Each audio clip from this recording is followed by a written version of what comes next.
আসসালামু আলাইকুম। আমি আজ কথা বলবো গর্ভকালীন চেক আপ নিয়ে। গর্ভকালীন চেক আপ কেন দরকার, কখন করাবেন, কি কি করাবেন, এগুলো নিয়ে। তো তার আগে আমি আপনাদের তিনটি ঘটনার কথা বলতে চাই। প্রথম ঘটনা, আমার ভাবি, ও হাইট একটু কম, প্রেগনেন্ট। তো খুব ভালো, প্রথম 5 মাস ভালো, হঠাৎ করে 5 মাসের পরে যে তার পায়ে খুব পানি আসছে। নর্মালি তো 5 মাসে পানি আসবে না, এটা স্বাভাবিক না। তো তাকে ডক্টরের কাছে নেওয়া হলো। তার ডায়াগনোসিস হলো প্রি অ্যাক্লেমশিয়া। তার প্রেশার বেশি, পায়ে পানি আসছে, আরও কিছু সমস্যা। তো প্রি অ্যাক্লেমশিয়া ডায়াগনোসিস হলো। তো সে পুরো প্রেগনেন্সিতে খুব কষ্ট করে একদম টাইমে শেষ পর্যন্ত পৌঁছালো। প্রেশার বেড়ে যায়, অনেক বেড়ে যাচ্ছে। আমরা খুব ভয়ে আছি যে খিঁচুনি হবে কিনা এরকম। তো আলটিমেটলি তার বাচ্চার ডেলিভারি হলো এবং সেই বাচ্চার খিঁচুনি হলো। বাচ্চা শিশু হাসপাতালে প্রায় 15 দিন জীবন মরণ অবস্থা এরকম। আলটিমেটলি বাচ্চাটা সুস্থ আছে। যে ঘটনা এক। ঘটনা দুই, আমার চাচাতো বোন, তার আগের 2টা প্রেগনেন্সিতে এরকম খিঁচুনি হয়। এটা তার বাচ্চা ডেলিভারির আগে একবার খিঁচুনি হয়, বাচ্চা ডেলিভারির পরে খিঁচুনি হয়।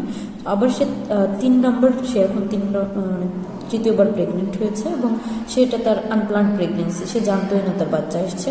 তো তার যখন বাচ্চা 7 মাস পেটে, তখন তার ধরা পড়ছিল সে গর্ভবতী। এবং এই প্রেগনেন্সিতেও সেম, তার প্রচুর প্রেশার বেড়ে গেছে, তার শ্বাসকষ্ট হচ্ছে, তার পায়ে পানি আসছে। তো তাকে ওষুধ দেওয়া হলো, চেক আপে রাখা হলো, কয়েকবার হাসপাতালে ভর্তি করা হলো। তো আলটিমেটলি লাক খারাপ ছিল, বাচ্চাটা মারা গেছে পেটের মধ্যেই। 3 নম্বর ঘটনা, আমার একজন পেশেন্ট রাবেয়া, তার এরকম আগে 3টা বাচ্চা অ্যাবর্শন হয়ে গেছে, 3টা বাচ্চা পেটের মধ্যে মারা গেছে, একটা বাচ্চা বেঁচে আছে এবং এখন আবার সে প্রেগনেন্ট, যেটা সে জানে না। এটা তার আনপ্লান্ড প্রেগনেন্সি।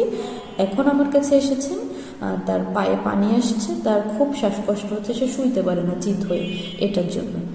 তো আসলে এই যে 3টা সিনারিও বললাম আপনাদেরকে, এই 3টা সিনারিও কিন্তু সবই গর্ভকালীন জটিলতা। তো এই জটিলতাগুলো গর্ভকালীন সময়ে মায়েদের হয়ে থাকে এবং এগুলা যাতে না হয় বা হওয়ার পরে যাতে ঠিকমতো কন্ট্রোলে থাকার পরে একটা সুস্থ স্বাভাবিক বাচ্চা বা সুস্থ স্বাভাবিক মা, এটাই কিন্তু আমাদের গর্ভকালীন চেক আপের উদ্দেশ্য। তো প্রশ্ন করা হয় যে গর্ভকালীন চেক আপটা আসলে কখন করা হবে। তো যখন একজন মা জানতে পারবেন যে তিনি কনসেপ্ট করেছেন, এটা এখন খুব সহজে আপনি জানতে পারেন। একজন রেগুলার মেনস্ট্রুয়েটিং ওমেনের মাসিক বন্ধ হওয়ার 1 মাস পার হওয়ার পরে 7 দিন যাওয়ার পরে সে যদি জাস্ট দোকান থেকে একটা স্ট্রিপ কিনে এনে ইউরিন টেস্ট করে, সে কিন্তু জানতে পারছে সে প্রেগনেন্ট।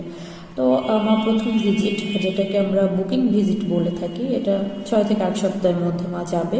তো এই সময়ে এই ভিজিটটা মায়ের জন্য সবচেয়ে বেশি গুরুত্বপূর্ণ।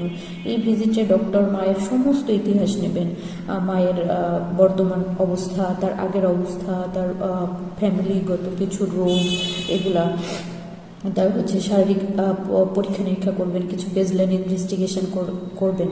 হ্যাঁ, তো তার মাসিকের অবস্থা নিয়মিত ছিল কিনা, প্রতি মাসে হতো কিনা, কয়দিন হতো, সময় ব্যথা হতো কিনা, বা তার বিয়ে কত বছর হয়েছে, কয়টা বাচ্চা হয়েছে, বাচ্চাগুলো কিভাবে ডেলিভারি হয়েছে, কোনো বাচ্চা গর্ভে থাকাকালীন কোনো ধরনের শারীরিক জটিলতা হয়েছিল কিনা, শেষ বাচ্চা থেকে এই প্রেগনেন্সির ডিস্টেন্স কত, এগুলো সব আপনাকে জানতে হবে বা আপনার ডক্টর জানবেন। তারপরে এই সময় তার তার প্রেশারটা কেমন আছে, তার পালসটা কেমন আছে, তার হার্ট লাং কেমন আছে, তার হাইট কত, তার বর্তমান ওয়েট কত, সব দেখা হবে। এবং এই সময় কিছু বেসলাইন আমরা টেস্ট করিয়ে থাকি, যেমন হিমোগ্লোবিন। এটা করি কেন? রক্ত শূন্যতা দেখার জন্য, যে অনেক বাংলাদেশের ম্যাক্সিমাম মায়েরই রক্ত শূন্যতা আছে। এই তার মাথা ঘোরায়, তার ভালো লাগে না, হাত পা খালি খালি লাগে, বুক খালি খালি লাগে, এগুলা। তারপর আমরা সুগারটা দেখি মায়ের। সুগারটা দেখা খুবই গুরুত্বপূর্ণ, কারণ অনেক মা, আমরা যেহেতু গরিব দেশ, মায়েরা নেগলেক্টেড আমাদের দেশে, অনেক মা জানেনই না তার ডায়াবেটিস আছে, বা অনেক মায়ের প্রেগনেন্সিতে এসে ডায়াবেটিস ধরা পড়ে। এবং এটা যদি খুব ভালোভাবে কন্ট্রোল না থাকে টোটাল প্রেগনেন্সিতে, আপনার বাচ্চার কিন্তু অনেক ধরনের জন্মগত ত্রুটি হতে পারে এবং এটা মায়ের জন্য খুব খারাপ। আমরা এই সময় থাইরয়েড স্ট্যাটাসটা দেখি, থাইরয়েড হরমোন লেভেল দেখি। অনেক মায়ের হয়তো আগের থেকে থাইরয়েডের সমস্যা ছিল, মা জানেন না বা জানেন না তার থাইরয়েডের সমস্যা আছে, হয়তো সে কখনো এটা চেক আপই করে নাই বা তার মনেই হয় না এরকম কিছু। তো যদি আপনার থাইরয়েড লেভেল নর্মালের চেয়ে কম বেশি থাকে, দুইটাই কমও খারাপ বেশিও খারাপ। সেটা যদি কন্ট্রোল না থাকে এবং কোনো মা যদি আগে থেকে জানেন, সে প্রেগনেন্ট হওয়ার পরে এই ওষুধটার ডোজ অ্যাডজাস্ট করতে হবে একটা ব্যাপার। প্লাস হচ্ছে যদি প্রেগনেন্সিতে এসে ধরা পড়ে সেক্ষেত্রে তাকে খুব ভালোভাবে কন্ট্রোল করতে হবে, নাহলে কিন্তু বাচ্চার কিছু সমস্যা, বাচ্চার মেন্টাল গ্রোথ বা বাচ্চার হচ্ছে গ্রোথটা কম হতে পারে, এটা একটা ব্যাপার। আমরা আরেকটা টেস্ট করে থাকি ভিডিআরএল, যে মায়ের রিপ্রোডাক্টিভ ট্র্যাক্টে কোনো ইনফেকশন আছে কি না আমরা করিয়ে থাকি। তার ইউরিন টেস্ট করায়, সেটাতে দেখি তার ইউরিনারি ট্র্যাক্টে কোনো ইনফেকশন আছে কি না। আমরা মায়ের আলট্রাসোনোগ্রাম করিয়ে থাকি। প্রথম দিকের আলট্রাসোনোগ্রামটা ইম্পর্টেন্ট, কারণ আমরা এই আলট্রাসোনোগ্রামের মাধ্যমে দেখতে পারি যে বাচ্চাটা ঠিক যেখানে থাকার কথা এক্সাক্ট লোকেশানে আছে কিনা, এবং তার যে ডেট, এটার একটা এক্সাক্ট ডেট আসে প্রথম দিকে আলট্রা করলে, এটা একটা ব্যাপার। আমরা তাকে আবার টোটাল প্রেগনেন্সিকে প্রথম 3 মাস, দ্বিতীয় 3 মাস এবং তৃতীয় 3 মাস, মোটে 3টা ট্রাইমেস্টারে ভাগ করা হয়।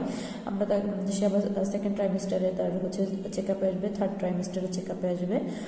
WHO ওয়ার্ল্ড হেলথ অর্গানাইজেশন বলে থাকে যে একজন মা যখন প্রেগনেন্ট হবে সে প্রথম 28 সপ্তাহে প্রতি মাসে একবার করে তার ডক্টরের কাছে যাবে। 28 সপ্তাহ থেকে 36 সপ্তাহ পর্যন্ত সে প্রতি 2 সপ্তাহ পর পর ডক্টরের কাছে যাবে, এবং 36 সপ্তাহের পর সে প্রতি সপ্তাহে একবার করে ডক্টরের কাছে যাবে। কিন্তু আমাদের আর্থসামাজিক প্রেক্ষাপটে এতবার ডক্টরের কাছে যাওয়া সম্ভব না, বা আপনার হাজব্যান্ড আপনাকে নিয়েও যাবে না। এই জন্য বাংলাদেশে বলা হয় আপনি টোটাল প্রেগনেন্সিতে 4 বার আপনার ডক্টরের কাছে যাবেন। তো এগুলো হলো আমাদের ফার্স্ট ভিজিট বুকিংয়ে দেখলাম। তো আমি যেহেতু আলট্রাসোনোগ্রাম করি, তো অনেক মা এসে জিজ্ঞেস করেন যে আমি টোটাল প্রেগনেন্সিতে কয়বার আলট্রাসোনোগ্রাম করব।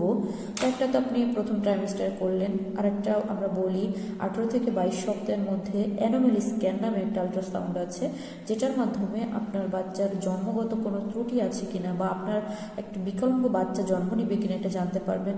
তো এই পরীক্ষার মাধ্যমে আপনি যখন দেখলেন আপনার বাচ্চার মেজর বা গ্রস কোনো অ্যাবনর্মালিটি হতে পারে, তো আপনি তো একটা বিকলাঙ্গ বাচ্চাকে টোটাল প্রেগনেন্সি কন্টিনিউ করবেন না।